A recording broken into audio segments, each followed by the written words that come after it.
அண்மை செய்தி. தொடர்ந்து இரண்டாவது நாளாக கொசஸ்தலை ஆறு மஞ்சள் நிறமாக காட்சியளிக்கிறது. அண்மை செய்தியாக பார்த்து வருகிறோம். ரசாயன தொழிற்சாலை கண்டுபிடித்து நடவடிக்கை எடுக்க வேண்டும் என சுற்றுவட்டார மீனவர்கள் வலியுறுத்தி இருக்கின்றன. அண்மை செய்தியாக பார்த்து வருகிறோம். சென்னை எண்ணூரில் கொசஸ்தலை ஆறு மஞ்சள் நிறமாக மாறியிருக்கிறது. அந்த காட்சியை பார்த்து வருகிறோம். தொடர்ந்து இரண்டாவது நாளாக கொசஸ்தலை ஆறு மஞ்சள் நிறமாக காட்சியளிக்கிறது. இது குறித்த கூடுதல் விவரங்களோடு இணைகிறார் செய்தியாளர் ராஜேஷ். வணக்கம் ராஜேஷ், விவரங்கள்.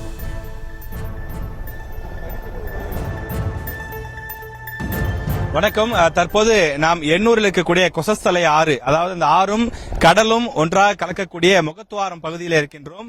இந்த இடத்தில் கிட்டத்தட்ட ஒரு 1/2 கிலோமீட்டர் தூரத்திற்கும் மேல் மஞ்சள் நிறத்தில் இந்த ஆற்று நீர் காட்சியளிக்கின்றது. இந்த இடத்திலே மீனவர்கள் அதிக அளவிலே மீன் பிடிப்பது வழக்கம். அதாவது முகத்துவாரம் பகுதி என்பதனாலே இந்த இடத்தில் மீன்கள் அதிகமாக வரும் என மீனவர்கள் கூறுகிறார்கள். எனவே இந்த இடத்தை பயன்படுத்தி நாங்கள் அதிகமாக மீன் பிடிப்போம். ஆனால் கடந்த 2 நாட்களாக எங்களுடைய வாழ்வாதாரம் பாதிக்கப்பட்டிருக்கிறது என மீனவர்கள் தெரிவிக்கிறார்கள்.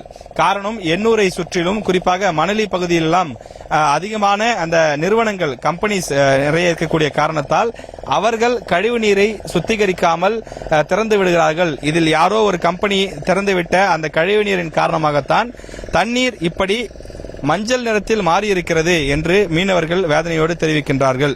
இந்த சீனாவில் இருக்கக்கூடிய மஞ்சள் ஆறு போல இங்க இருக்கக்கூடிய இந்த ஆறு கொசஸ்தலை ஆற்றினுடைய தண்ணீர் என்பது மஞ்சள் நிறத்தில் மாறியிருக்கக்கூடிய காட்சியை பார்க்க முடிகின்றது.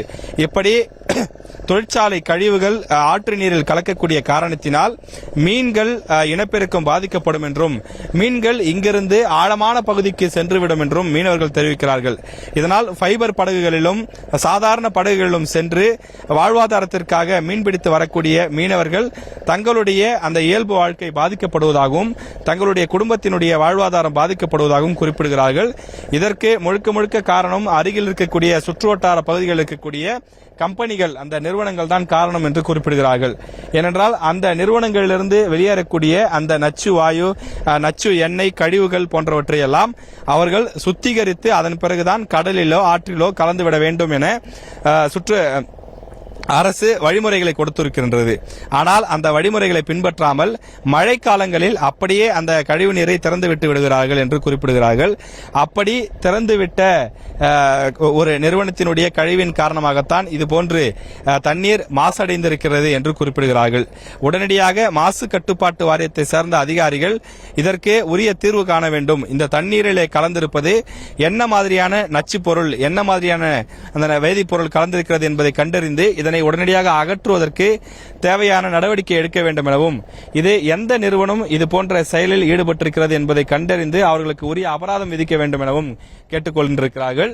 இந்த பகுதியில் ஏறக்குறைய 10 கிராமங்கள் இருக்கின்றது. எனவே அந்த கிராமத்தில் இருக்கக்கூடிய மீனவர்கள் இந்த கொசஸ்தலை ஆற்றை நம்பியும் இந்த முகத்துவாரத்தை நம்பியும் தான் தங்களுடைய ஒரு பெரும் வாழ்வாதாரமாக இருக்கின்றார்கள். எனவே அவர்களுடைய வாழ்வாதாரம் பாதிக்கப்படக்கூடிய ஒரு சூழல் உருவாகி இருப்பதாகவும், இது அவ்வப்போது தொடர்கதையாகி வருகிறது. இது முதல் முறை அல்ல, அவ்வப்போது இது போன்று ஏற்படுகின்றது. தொடர்ந்து அதிகமாக மழை பெய்து அதன் பிறகு புது தண்ணீர் வந்தால்தான் இந்த நிறம் மாறும் என்றும் குறிப்பிடுகிறார்கள். இந்த ஆற்றை நம்பிதான் சுற்றிலும் இருக்கக்கூடிய எண்ணூர் குப்பம், நெட்டுக்குப்பம், அதே போல தாளங்குப்பம், பெரிய குப்பம், சின்ன குப்பம், சிவன்படை வீதி, காட்டுக்குப்பம் உள்ளிட்ட 8க்கும் மேற்பட்ட மீனவ கிராமங்கள் இருக்கிறது. எனவே ஆயிரக்கணக்கான குடும்பங்களுடைய வாழ்வாதாரம் கேள்விக்குறியாக இருப்பதாகவும் மீனவர்கள் வேதனை தெரிவிக்கிறார்கள். சைனாவிலே நாம் பார்க்கலாம், ஒரு மஞ்சள் நதி என்று ஒன்று இருக்கும். எனவே அதுபோலத்தான் இங்கே இருக்கக்கூடிய இந்த நதி இருக்கின்றது. இந்த கொசஸ்தலை ஆற்றினுடைய அந்த தண்ணீர் இருக்கின்றது. முகதுவாரம் பகுதியில் நாம் இருக்கின்றோம். கொசஸ்தலை ஆற்றினுடைய அந்த தண்ணீர் கடல் பகுதியில் கலக்கக்கூடிய இடம். இது எளிதாக மீன் கிடைக்கக்கூடிய இடம் என்பதனாலே ஏராளமான மீனவர்கள் இந்த பகுதியிலே சாதாரண படகுகளை கொண்டு கூட மீன் பிடிக்கக்கூடிய ஒரு முக்கியமான இடமாக இருக்கின்றது. ஆனால் கடந்த 2 நாட்களுக்கும் மேலாக இந்த கழிவுநீர் கலந்த காரணத்தால் இங்கு மீன் பிடிக்க முடியாத ஒரு சூழல் ஏற்பட்டிருப்பதாகவும் தமிழக அரசு உடனடியாக உரிய கவனம் செலுத்தி இதற்கு தீர்வு காண வேண்டும் என இப்பகுதி மீனவர்கள் கோரிக்கை விடுத்திருக்கிறார்கள். களத்திலிருந்து விவரங்களை வழங்கியமைக்கு நன்றி ராஜேஷ். செய்திகளை உடனுக்குடனும் துல்லியமாகவும் தெரிந்து கொள்ள சப்ஸ்கிரைப் பண்ணுங்க.